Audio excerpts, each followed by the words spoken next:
Assalamualaikum warahmatullahi wabarakatuh. Semoga kita semua sehat dan sukses selalu. Kali ini, kita akan membahas tentang makomat dalam tasawuf. Makomat atau makom ini menjadi bagian penting dalam diskursus tasawuf. Makomat menjadi proses penting dalam pembentukan diri seorang sufi. Kata makomat berasal dari kata makom yang berarti tingkatan, posisi, stasiun, dan lokasi. Kata makomat biasanya diartikan sebagai kedudukan spiritual seseorang. Kedudukan ini diperoleh melalui kesungguhan dan ketulusan dalam menempuh jalan spiritual. Dan merupakan keadaan atau situasi yang dirasakan para pengamal tasawuf dalam perjalanan spiritual untuk menemukan dan bersatu dengan Tuhannya. Para ahli tasawuf berbeda dalam menjelaskan apa sebenarnya yang dimaksud dengan makomat. Perbedaan dalam mengartikan makomat ini berkaitan dengan pandangan subjektif masing-masing apa yang dipahami tentang makomat tersebut.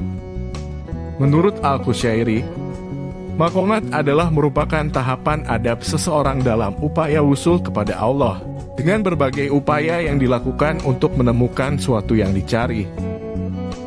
Sedangkan menurut Al-Sarad, makomat adalah kedudukan atau tingkatan seorang di hadapan Allah, yang diperoleh melalui serangkaian pengabdian, mujahadah dan riadoh dengan mengerahkan segala kemampuan untuk semata-mata menuju Tuhan.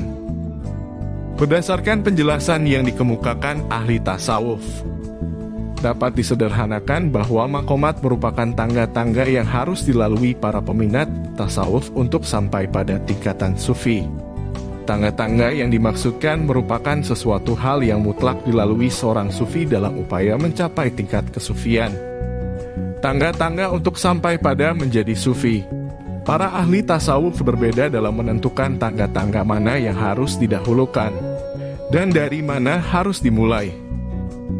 Menurut Al-Kalabasi, skema jalan makomat ini ada 10 tangga, yaitu At-Taubah, As-Suhud, As-Sabar, Al-Faqr, Al-Tawaduk, Al-Taqwa, Al-Tawakkal, Ridho, Al-Muhabbah, dan Al-Makrifah.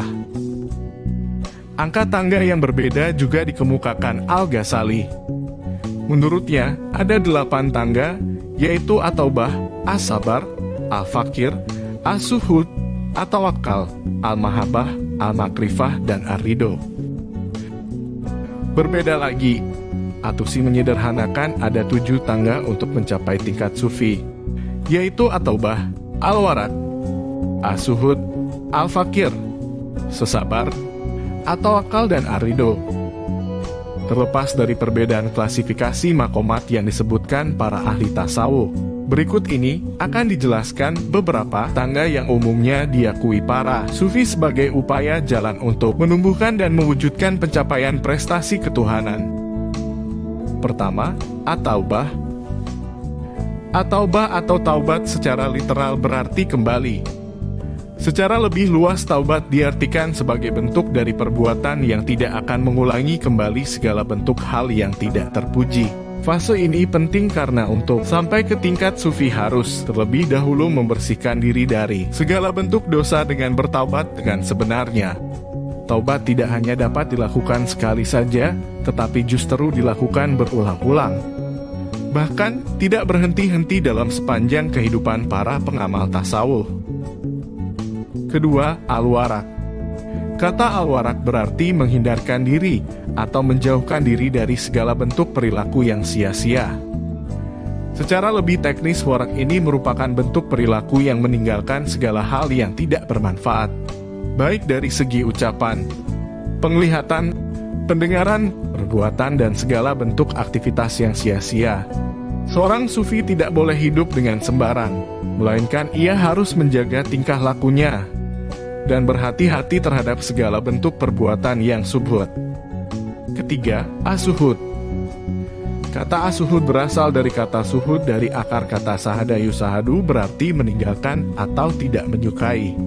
Secara teoritis, Al-Ghazali mengartikan As-Suhud sebagai bentuk upaya mengurangi keinginan kepada dunia dengan menjauhi dengan segala kesadaran. Menurut para ahli tasawuf ada 3 jenis suhud, yaitu 1 kesuhudan orang awam, 2 kesuhudan orang khusus, dan 3 kesuhudan orang khusus di kalangan orang khusus pula. Keempat, al-fakir. Kata al-fakir secara literal berarti kesusahan, kesedihan, atau kemiskinan. Dalam pengertian para sufi diartikan sebagai bentuk sikap yang selalu merasa butuh kepada Tuhan. Sikap al-fakir ini secara langsung berkaitan dengan sikap suhud karena suhud dimaknai sebagai bentuk keinginan untuk menjauhi segala keinginan terhadap hal yang bersifat materi.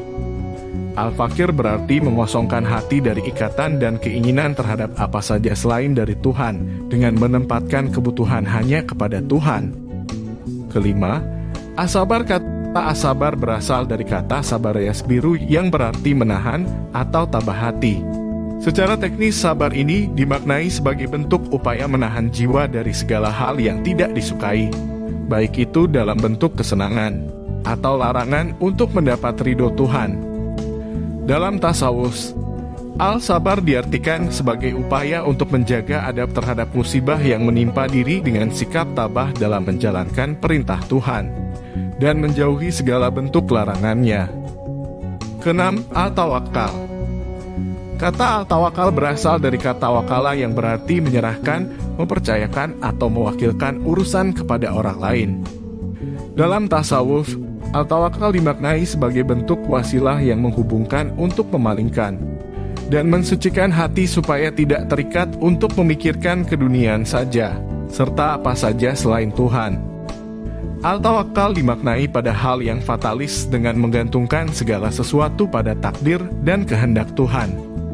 Ketujuh, arido. Kata arido berasal dari kata radia yarda berarti senang, suka, rela, atau menerima dengan sepenuh hati.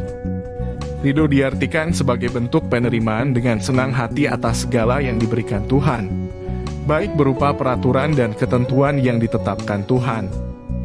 Semua diterima dengan nikmat terhadap segala sesuatu yang dihadapi termasuk juga musibah. Menurut Al-Ghazali, arido adalah merupakan ketika hati manusia dalam keadaan sibuk mengingat Tuhan dalam rangka untuk mencari keridhaan. Itulah beberapa makomat atau tangga-tangga yang harus dilalui seorang sufi untuk mencapai cinta Tuhan. Makomat sebagai tangga-tangga tidak harus dipenuhi secara berurutan, tetapi memiliki kesinambungan antara satu dengan lainnya. Demikian sekilas tentang makomat dalam tasawuf. Apa yang dikemukakan terbuka untuk didiskusikan. Untuk sementara sampai sini dulu ya. Terima kasih. Wassalamualaikum warahmatullahi wabarakatuh.